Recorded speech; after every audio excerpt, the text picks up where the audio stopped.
সরিষার তেল দিয়ে মাখাবো। তো ভাবলাম যে চুলাটা যেহেতু জ্বলছে আমি চুলার ভিতরে দিয়েই দিই পেঁয়াজ কাঁচামরিচ, একটু ঝাল হলে ভালো লাগে। শুধু রাতে খাবো, রান্নাটাও রাতে করছি আর খাবো শুধু রাতে, যার কোনো অল্প একটুই রান্না করব। পেঁয়াজ আর আলুটা আমি একসাথে দিয়ে দিলাম।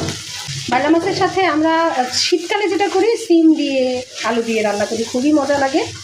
আর গরমকাল যদি হয় আম্মাকে দেখতাম বেগুন দিয়ে রান্না করতো বেশিরভাগ সময়, অথবা শুধু আলু দিয়ে রান্না করতো। সময় চিচিঙ্গা ঝিঙা যেটা আমরা বলি সেটা দিয়েও রান্না করতো।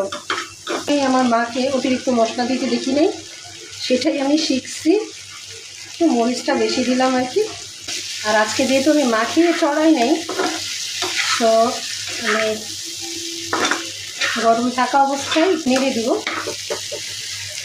আর আজকে আসলে কাজ ছিল একটু, যার কারণে কাজের চাপে এই কাজগুলো ভালোভাবে করতে পারিনি।